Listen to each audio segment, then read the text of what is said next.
Bad breach. Police admit rules were not followed when Trelawney woman tried to report assault of her son in a school bathroom. This evening, outrage about the Primetime News exclusive and what the authorities are doing.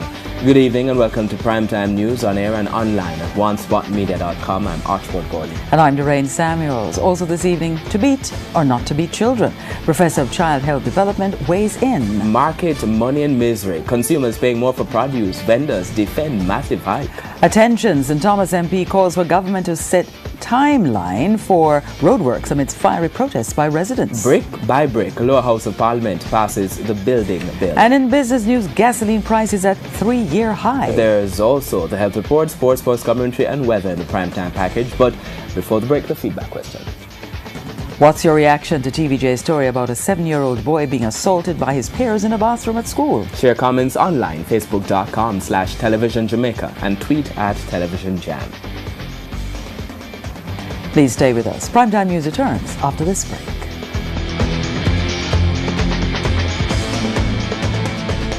News headlines.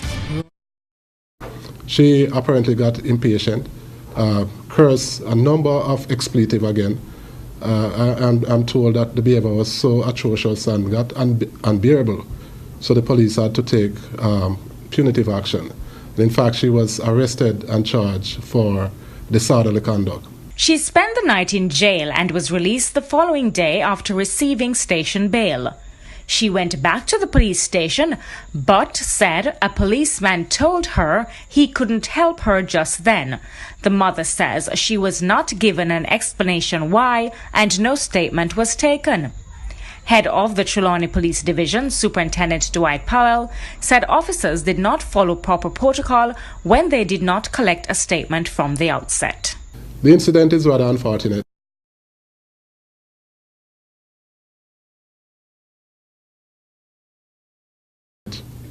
And I just want to assure Jamaica that this is not the way the police in modern time operate. Certainly it would have been a breach of our protocol as an organization. And if the breach is so clear and blatant, we will be treating with it in terms of just validating the facts and to see what corrective measures can be made to avoid a recurrence. He says teams from his headquarters, the Ministry of Education and the Child Protection and Family Service Agency visited the school Wednesday. What we have done so far is to assign a senior investigator to ensure that the matter is given the right probity. We have assigned the CSS officers to visit with the school. They have since done that this morning. And I'm aware that a team from the Ministry of Education, including the education officer for the region, visited with the school. I'm also aware that CDA, the Child Development Agency, visited the school this morning. And certainly I will be doing some visit myself just to unearth the fact of this incident. Lanigay Franklin, TVJ News. Meanwhile, the allegations have left people outraged. Children advocacy groups, as well as persons commenting on the internet, have condemned not only the alleged abuse, but the reactions of the authorities, as told by the child's mother. TVJ's Herman Green has that story. Since TVJ News reported last evening on the distressed mother in Trelawney whose son was physically abused by other students and then arrested when she tried to report the matter to the police, several groups have exploded in disgust and criticism of the way all entities have handled the matter. On social media, several persons empathize with the mother, suggesting that under the circumstances, they would have responded similarly or taken more drastic action. Head of Children's Advocacy Group, Hear the Children's Cry, Betty Ann Blaine, said she was extremely distressed that a 7-year-old had experienced this kind of assault. She's particularly upset about the way the child's mother said the school handled the situation. She points out that schools have guidance counselors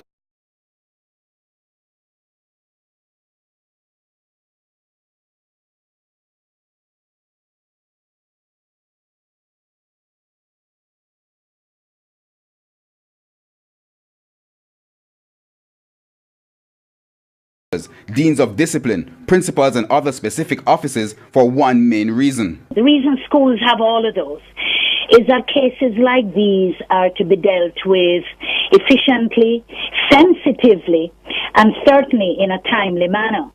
it would appear as if the mother was upset, perhaps because the case was not handled properly. TVJ News tried to get a response from the Education Minister, Ruel Reid, but we were told he was off the island.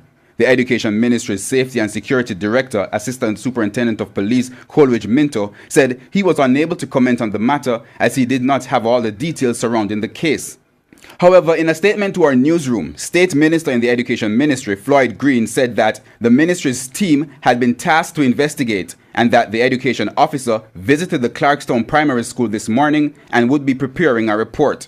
Children's advocate Diane Gordon Harrison said her office is also investigating the matter, but was not rushing to any conclusion. This morning, we activated our emergency response unit, and the team, as I speak now, is in Trelawney. And we have had preliminary discussions so far, certainly with the administration at the school, to include members of the board and certain members of staff. And we have in fact had some discussion with the mother in issue. When contacted, the Child Development Agency, CDA, also said it is awaiting a report from the regional office in St. Anne. Social media posts and Hear the Children's Cry have also blasted the police for their treatment of the matter when the mother made multiple reports. I would have expected that when she got to the police station, that the police should have perhaps called in somebody from victim support. In fact, I believe some police stations have officers from victim support, because this is a kind of case that has to be treated in a very special and a very delicate way. And clearly, something must have transpired at the police station for the mother to have been so upset. The idea that the mother was arrested is, I don't understand that. That seems completely inappropriate. We are still probing the matter, therefore, and cannot and will not make any public pronouncements until we have at least sufficient information to arrive at an informed position and then determine the next way forward. All the other child protection agencies we contacted promised to make a statement as soon as their investigation and related reports are completed. Herman Green, TVJ News. And speaking of abuse, there is more support this evening for Prime Minister Andrew Holness, who has declared that Parliament should consider banning corporal punishment across the country, which would mean parents cannot beat their children. This time, the support has come from University of the West Indies Professor in Child Health and Development, Maureen Sams Vaughan. Speaking on Smile Jamaica Wednesday, the professor said it's about time for this ban to be implemented. TVJ's Shamela Mitchell reports. On Tuesday, Prime Minister Andrew Holness addressed Gordon House about ending corporal punishment in all schools across the island. Professor of Child Health and Child Development at the University of the West Indies, Maureen Sams Vaughan, says it is a step in the right direction. We don't have a very good record in terms of our use of corporal punishment. We are fourth in the world for beating children 2 to 4 years. Those are little children. Those are children who you can just lift and move away when they're doing something that you don't want them to do. Professor Sams Vaughan says when you look at countries with the highest levels of corporal punishment in Africa, Latin America and the Caribbean, these are the countries with the highest levels of crimes. We find that children who are exposed to corporal punishment, children who are exposed to lots of corporal punishment, they're also the children who are exposed to community violence. They're also the children who are exposed to homicide in their community. So corporal punishment is just one aspect of the myriad episodes of violence that they experience. The professor says she has done a lot of interviews with some of these children, and what she finds is that quite a number of them are beaten because they're not learning. So many children who have undiagnosed learning difficulties, undiagnosed autism, very high functioning kids with autism, undiagnosed attention deficit disorder, children who have behavior problems because of something that's happening in their home life, and they're not sure how to express it, so they act out at school. Professor Sams Vaughan says it is much better to find out what is going on with the children. She says if they're not learning, get them assessed and send them to the child guidance clinic if needs be. Let's see how we can find out what's going on. You know, schools need to be a safe haven for children. It needs to be a place where children come to learn, to express themselves, and, you know, to just learn to cooperate and learn boundaries, because that's what school does too. Many children don't have boundaries at home, and school is where they learn boundaries. So school it's important for discipline to occur in schools. Discipline must occur in schools. But you're saying discipline does not mean the paddle? Discipline does not mean physical punishment. Shamala Mitchell, TVJ News. A top story this evening, bad breach. Police admit rules were not followed when Trelawney woman tried to report assault of her son in school bathroom. Stood ahead brick by brick. Lower House of Parliament passes building bill. And in business news, gasoline prices at 3-year high. We'll be right back.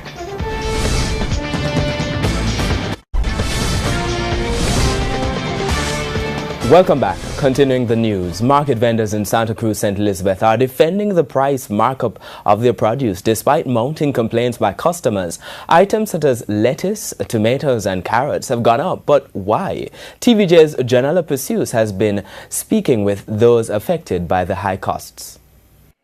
Saturday at the Santa Cruz market in St. Elizabeth, not much going on as customers are more than usual shopping around for the best prices. But for most, that's proving to be a challenge. The general price list, yam, $140 per pound. That's likely to go up in the weeks ahead as that item is scarce. The price in September, $100 per pound. Depending on who you're buying from, lettuce now costs $500 to $600 per pound, up from $250. Carrots, $300 per pound. In September, customers paid between $80 and $100 per pound. Tomatoes now cost $220 per pound. Escallion, $300 per pound. It's gonna be hard in this Christmas. Very tough. I wouldn't buy lettuce because it's very expensive. Even salad expensive. So when they come a market a week time, you have to just leave it out. We go to town on Monday daytime and the price is so high like when we see in our country. Some vendors we spoke with were not up for bargaining. In fact, they see the shortage of some of the goods as an opportunity to make money ahead of the busy Christmas season. Right now, carrot short, lettuce, broccoli, everything very expensive. If you don't have money, you can't push out for buy people. Sometimes a person come and you tell them a price, them say you're dear, but at the price so you have to pay for it. So you have to sell dear to make back your money. If you don't sell so, you can't make money. So you have to leave people goods alone. You understand me? So if you come and you ask a question, say how much a pound, and them tell you say a $50. And if you can't afford it, you leave, you don't quarrel with nobody. And they say there. You know, so when time the thing's plentiful, customer nice. When time is scarce, farmer feel good. Because you have some time for the farmer and some time for the eagler. You understand me? You win go there, so you lose come here, so the business go. From the market to the farm, there we saw farmers toiling in their fields. It is not the best of times. We visited several farms in Junction and Santa Cruz, and the concern was the same. The heavy rain. You know, we didn't get the storm, but we get the after effect because the cycle changed on us. You understand? So we get an excess amount of rain. We mash up all the crop. You see the rain, the whole rain, the crop them now like you know get the amount out of the crop them. The crop normally where you forget like 10,000 out of, now you're not going to get more 4,000 or 3,000. So the weather coupled with the high cost of inputs like seeds, and then the beet army worm is doing some damage of its own. It's a big problem for the farmer. We can't find the spray for use with. We make it because we have to ask rather and rather can't find it. So we have to do we try to think if what could help we pick up the worm and make the wash eat the egg. The worm affect the scallion and the onion. So in other words now, it bring a shortage when the worm are damage all this crop. The carrot, where they then bring a carrot seed from the market named Juliana, you don't get no proper hatching. And the seed dear. So with no end in sight to the problems and with agriculture among the main contributing factors to the economy, it's left to be seen whether it will have an impact on the growth figures. Janella Precious, TVJ News. One businessman is this evening making clear how he feels about the road improvement pending for Constant Spring Road in St Andrew, which is proving a traffic nightmare in peak hours. Ram Sarju, the managing director of the Electrical Depot Limited on Constant Spring Road, says he agrees with the improvement project, but TVJ's Kirk Wright explains what that but is. These markings on walls and utility poles indicate infrastructure which the National Works Agency, the NAA, intends to knock down to accommodate the road widening. Businesses along Constant Spring Road will be affected by the road improvement project slated to happen before the end of the financial year. We checked with businesses along the stretch on Tuesday to get feedback, but most of the places we stopped, the bosses were either out or simply did not wish to comment. Ram Sarju, the managing director of the electrical depot, will lose a portion of his property and a parking space or two, but he welcomes the development with concerns. What we hope they will do is, one, put a publication in the media so we can know what is happening, when the road work will exactly be starting, and what is their proposed timeline for it, because Constant Spring Road is a highly traversed road. It's very congested as well, so we hope that they will be doing night work instead of all the work during the days. On Monday, the communications manager at the NAA, Steve Shaw, said part of the improvement plan includes placing a median in the road. Among other things, that median would help to prevent head-on crashes along the road. Mr. Sarju thinks that could pose a significant challenge, not just to his business, but many others along Constant Spring Road. That will affect us for a very long time, I think.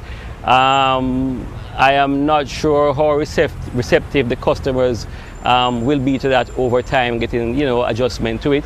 And it depends on where they have the areas to make a U-turn or where you can access the road to make a turn back to go the opposite direction. So that's why I'm saying it's very important that we have something published in the media, in the Gleaner or on TV, to let us know how they propose to have the road structured and where they'll have, how far they'll have the median running from what point to what point and where are the turnaround spots. Mr. Sarju also says the National Works Agency should improve its communication with the public. Kirk Wright, TVJ News. The Member of Parliament for Eastern St. Thomas, Dr. Fenton Ferguson, is calling for the government to provide a timeline for the Southern Coastal Highway project. He made that call during a tour of the constituency today after a series of protests over poor roads in the area. As TVJ's Kalisha Williams reports, Dr. Ferguson believes the highway is what the people of St. Thomas need to improve their livelihood. Clearer roads and a smoother flow of traffic in Eastern St. Thomas Wednesday. The aftermath of a two-day protest which saw these areas blocked by burning debris and irate residents expressing their plight over poor road conditions. It's a situation which drove the Member of Parliament for Eastern St. Thomas, Dr. Fenton Ferguson, to the area Wednesday. While acknowledging the need for better roads, he says people who burn debris during demonstrations are part of the problem. Present a clear and present danger.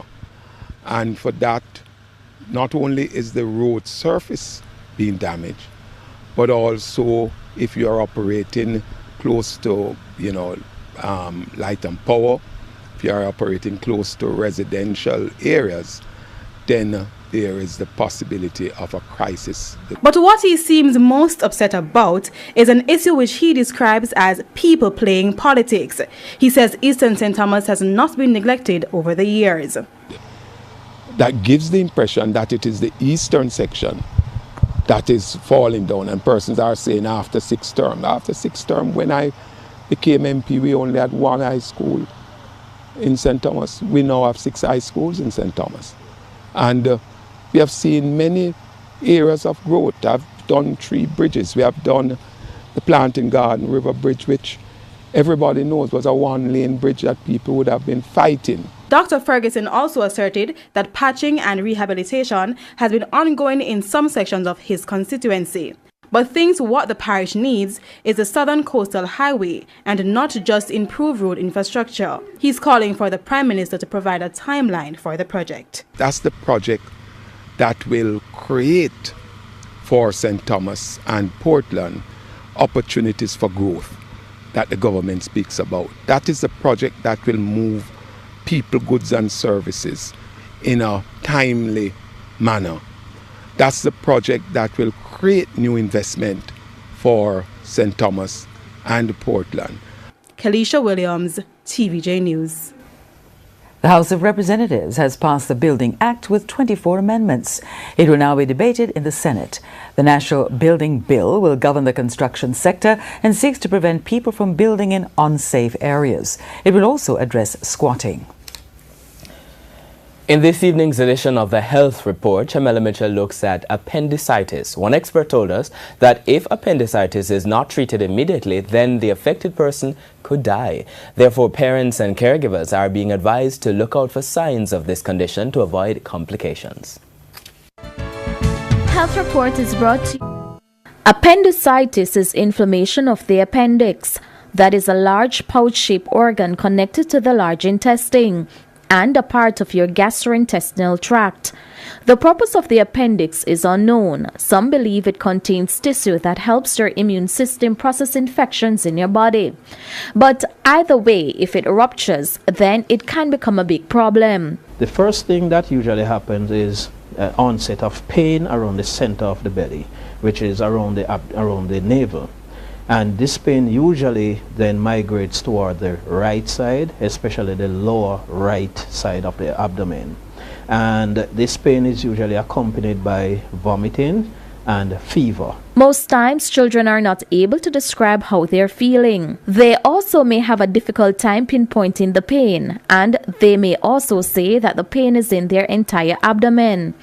This can make it difficult to determine that appendicitis is the cause. Parents can easily mistake appendicitis for a stomach bug or urinary tract infection, UTI. However, Dr. McLennan says it is the most common surgical procedure done in children. The lifetime risk of appendicitis in children is about 9% and in boys and about 7% in girls.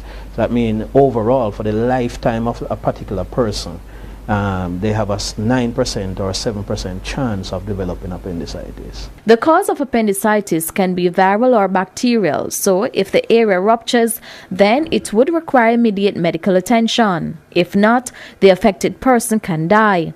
The risk of death is also highest in infants and toddlers. Unfortunately, there is no known way to prevent appendicitis.